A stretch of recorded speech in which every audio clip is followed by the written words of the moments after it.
Good morning दोस्तों, SDB defence services academy के digital online education platform पर मैं प्रोफेसर गणेश खड़से आप सभी का हार्दिक स्वागत करता हूं। दोस्तों, लास्ट के लेक्चर में मैंने एक पॉइंट आपको बताया था कि ये जो उपनिषदिक स्ट्रीम थी, ये जो उपनिषद की शाखा थी, इससे एक श्रमण आंदोलन भारत में शुरू हुआ और ये श्रमण आंदोलन डायरेक्ट भगवान को कनेक्ट करने की बात कहता है। किसी मीडिएटर या फिर किसी प्रकार के सुपरस्टिशन या फिर किसी प्रकार के फिजूल खर्चे पर वो विश्वास नहीं करता। वैदिक पीरियड एक ऐसा पीरियड था जिसमें एक कंसेप्ट दी गई थी 4 पुरुषार्थों की, जिसमें इंसान का अल्टीमेट उद्देश्य, जीवन जीने का अल्टीमेट उद्देश्य क्या है, तो उस कंसेप्ट को नाम दिया गया था मोक्ष। दैट मीन्स लिबरेशन, मुक्ति। ये मोक्ष पाने की संकल्पना जो है, बड़े लोगों को उसने दीवाना बना दिया। हर जो व्यक्ति है मोक्ष पाना चाहता है, लिबरेट होना चाहता है। इस जीवन मरण का ये जो मेला चल रहा है, इसको खत्म करने की हर व्यक्ति कोशिश करना चाहता है और उस जीवन मरण के चक्र से बाहर निकलना है तो आपको मोक्ष की प्राप्ति करनी पड़ेगी, ऐसा वैदिक फिलॉसफी में आपको बताया गया।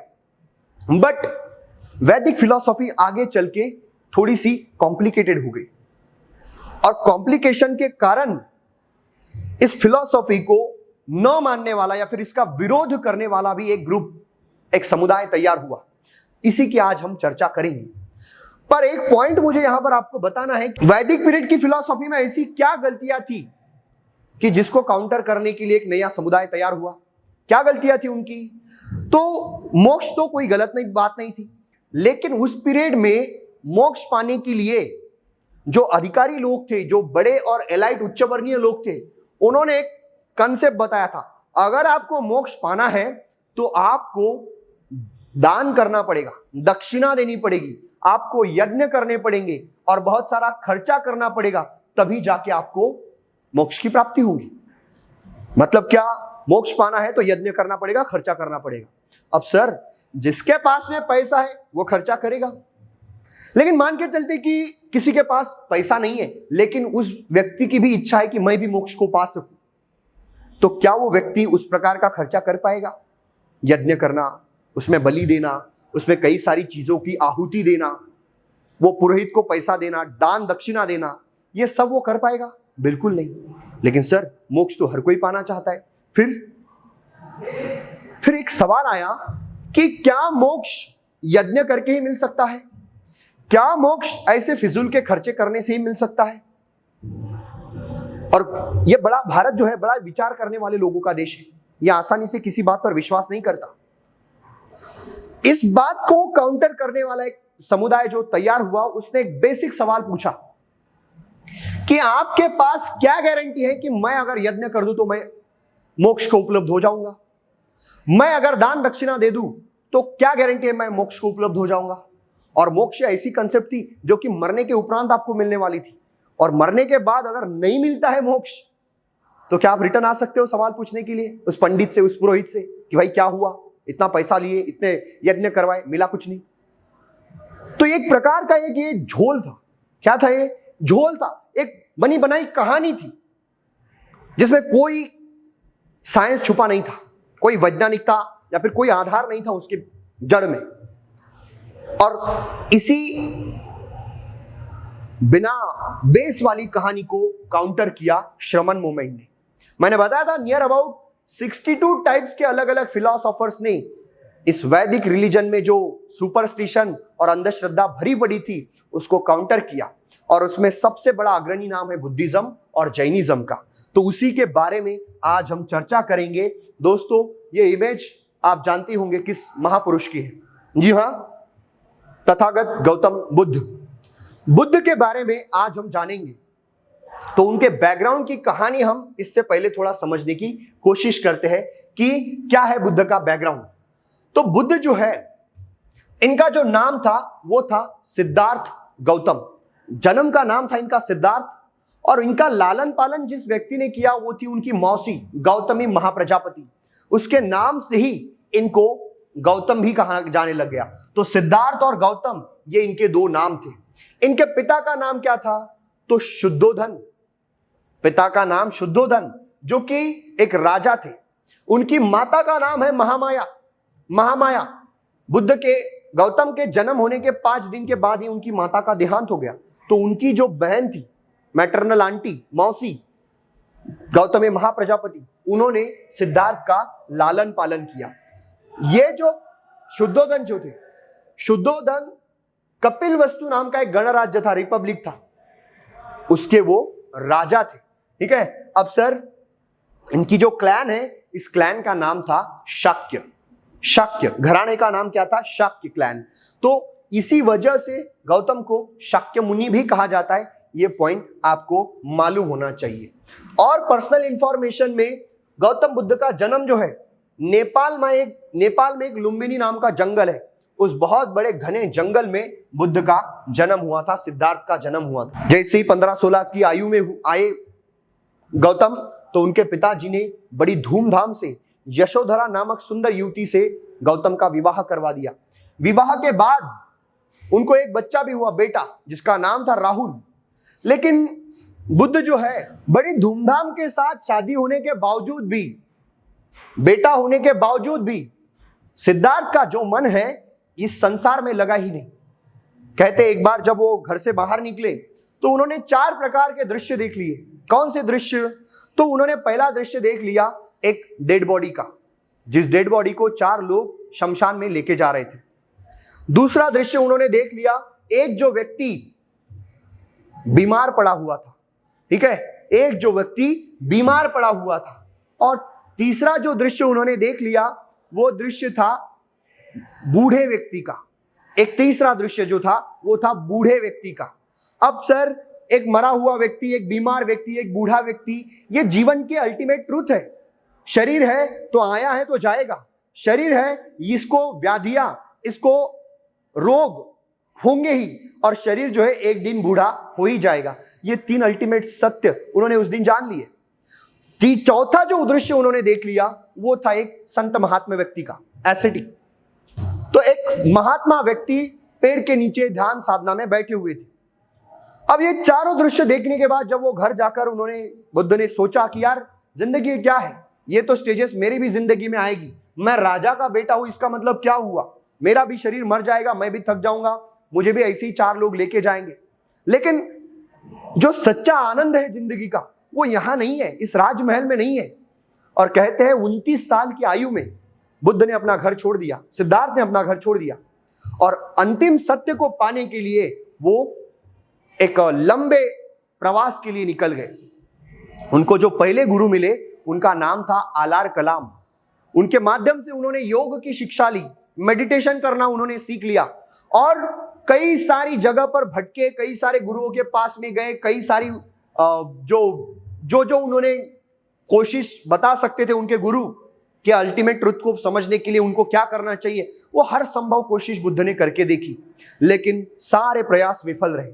कहते हैं वैशाख पूर्णिमा के दिन एक दिन बुद्ध ने ही खुद निरंजना नदी के तट पर, गया नाम की जगह थी, निरंजना नदी के तट पर पीपल वृक्ष के नीचे बैठकर खुद ही खुद को सवाल पूछ लिए, ना किसी गुरु का सहारा लिया, और खुद ही उनको उनके सारे सवालों के जवाब मिल गए। इसी घटना को उनका आत्मज्ञानी होना या फिर एनलाइटनमेंट की इवेंट कहा जाता है। और वो जो गया, जहां पर बुद्ध को ये ज्ञान की प्राप्ति हुई, उस गया नामक जगह को बुद्ध के ज्ञान की प्राप्ति का प्लेस का महत्व मिलने के कारण उसको बोध गया ये नाम मिल गया। लेकिन सर, क्या किसी पेड़ के नीचे या फिर नदी के तट पर बैठने जाने से ज्ञान की प्राप्ति होती है क्या? नहीं। तो मेरा ये तो कहना है कि बुद्ध 29 साल की एज से घर से बाहर निकले, और 36 की एज में, 36 साल की एज में वो ज्ञान को उपलब्ध हो गए। तो बीच के पीरियड में उन्होंने उस समय की सारी किताबें, नॉलेज गेन किया, गुरुओं से जाकर डिबेट्स की, और सारा ज्ञान जब दिमाग में लाया तो पता चला कि ये तो व्यर्थ है। लेकिन वो दिमाग में था, ये तो बनी बनाई सुनी सुनाई कहानियां थी, लेकिन जो अंदर से आवाज आनी चाहिए थी वो अभी तक नहीं आ रही थी। उस ज्ञान के कारण ये जो ज्ञान पुरानी पीढ़ियों से चलते आ रहा था वो तो उन्होंने स्टोर कर ही लिया था, लेकिन नया ज्ञान क्या मिला? तो वो नया ज्ञान जिस दिन बुद्ध को प्राप्त हुआ, उसी घटना को आत्मज्ञान कहा गया है। लेकिन इस नए ज्ञान को पाने के लिए भी पुराने ज्ञान की अनुभूति या फिर उसकी मालूमात होना मुझे आवश्यक लगता है। तो उन सारी स्टेजेस से बुद्ध गए, तब जाके उनको वो ज्ञान की प्राप्ति हुई। 36 की एज में उनको ज्ञान की प्राप्ति हुई और आगे के 40 साल बुद्ध उस ज्ञान को प्रसाद के स्वरूप में सब लोगों को बांटते फिरे। तो बुद्ध ने क्या टीचिंग में पॉइंट्स बताए हैं वो मैं अभी आपको डिस्कस करूंगा आपके साथ में। बुद्ध की मृत्यु कहां पे हुई? तो कुशीनगर नाम की एक जगह है, मल्ल नाम के महाजनपद में, वहां पर बुद्ध की मृत्यु होती है। ठीक है, अब बुद्ध के जीवन से जुड़े हुए जो कुछ घटनाएं हैं उन घटनाओं को कुछ सिंबल से सिंबलाइज किया है। जैसे कि उनका बर्थ, उसको लोटस, एलिफेंट या फिर बुल से सिंबलाइज किया गया है। उनकी घर छोड़ने की जो क्रिया है उसको घोड़े से, हॉर्स से डिनोट किया गया है। उनकी जो आत्मज्ञान मतलब एनलाइटमेंट को हासिल करने की जो क्रिया है उसको बोधि ट्री से डिनोट किया गया है।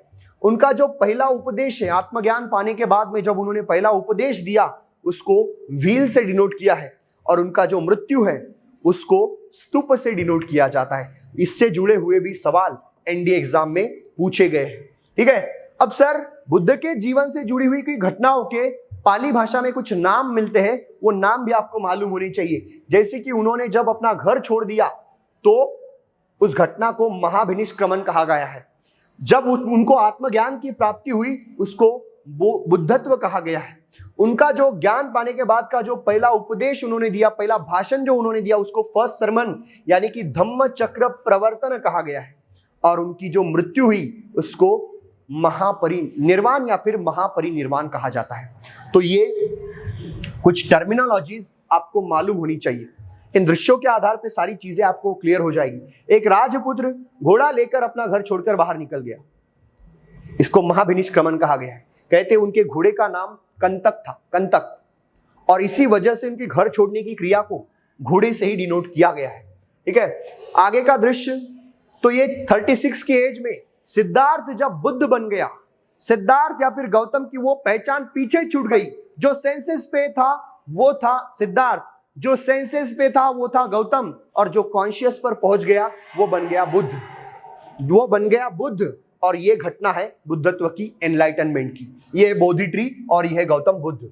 इसके बाद का दृश्य सारनाथ नाम की जगह है उत्तर प्रदेश में। यहां पर आत्मज्ञान प्राप्त होने के बाद बुद्ध ने पहला उपदेश 5 शिष्यों को दिया था। इस घटना को धम्म चक्र प्रवर्तन कहा गया है। आगे का दृश्य है बुद्ध के महापरिनिर्वाण का। ठीक है, बुद्ध के महापरिनिर्वाण का। तो बुद्ध का जो महापरिनिर्वाण हुआ वो कुशीनगर में हुआ। तो इस प्रकार की ये मूर्ति है। अब सर जो व्यक्ति बुद्धत्व को उपलब्ध होते हैं, दोस्तों बुद्ध कोई एक नहीं हुए, कई सारे बुद्ध हुए। जो भी बुद्ध पुरुष की मृत्यु होती है तो बुद्ध पुरुष की रेलिक्स यानी कि अस्थियां कहां पर रखी जाती है? तो स्तूप के अंदर में, सेंट्रल में रखी जाती है। अब स्तूप क्या है? तो ये हेमिस्फीयर डोम है। शायद आपने कहीं पे नागपुर में अगर दीक्षा भूमि में गए होंगे तो दीक्षा भूमि का भी स्ट्रक्चर ऐसा ही है। तो ये बुद्ध पुरुषों की रेलिक्स, अस्थियां जहां पर रखी जाती है उसके ऊपर जो डोम बनाया जाता है उसको कहा जाता है स्तूप। ये सांची का स्तूप है जो कि सम्राट अशोक ने बनवाया था, जिसके बारे में हम आगे चर्चा करेंगे ही। तो दोस्तों आज के लेक्चर में बुद्ध के बारे में, उनके पर्सनल लाइफ के बारे में हमने यहाँ पर कई सारी जानकारी ले ली। बुद्ध जो है उस युग के क्रांतिकारी पुरुष थे। उनका कहना यह था कि जिस मोक्ष की प्राप्ति आप सामान्य लोग करना चाहते हो, पाना चाहते हो, वो मोक्ष किसी यज्ञ करने से नहीं मिलेगा, किसी पशु की हत्या करने से या फिर उसकी यज्ञ में बलि चढ़ाने से नहीं मिलेगा, या फिर किसी ब्राह्मण को दान दक्षिणा देने से नहीं मिलेगा। अगर आपको मोक्ष चाहिए तो बुद्ध ने जो रास्ता दिया है, बुद्ध कहते हैं मैं जो रास्ता आपको बताता हूं वो सिंपल रास्ता है, जहां पे ना कुछ खर्चा करना है, ना किसी की बलि देनी है और ना किसी साधु पंडित को बुलाना है। सिंपल रास्ता है, आत्म दीपो भव। आप खुद ही अपने खुद को मोक्ष की राह पर ले जा सकते हो, किसी दूसरे मीडिएटर की जरूरत नहीं है। और यही सबसे बड़ा सिद्धांत बुद्ध ने खोज के निकाला। मोक्ष पाना चाहते हो ना, मैं मरने के उपरांत की मोक्ष की बात नहीं कहता। बुद्ध कहते हैं मरने के उपरांत क्या मिलेगा नहीं मिलेगा मुझे नहीं मालूम, लेकिन जीते जी आप मोक्ष को पा सकते हो, उसका अनुभव ले सकते हो। इस प्रकार की कमाल की और क्रांतिकारी बातें बुद्ध ने सामान्य लोगों को उनकी सामान्य भाषा में समझाई। और वो बातें क्या थी? वो मैं आपको नेक्स्ट लेक्चर में समझाऊंगा ही। तब तक के लिए आज के लेक्चर में मैं यही रुकता हूं। Thank you.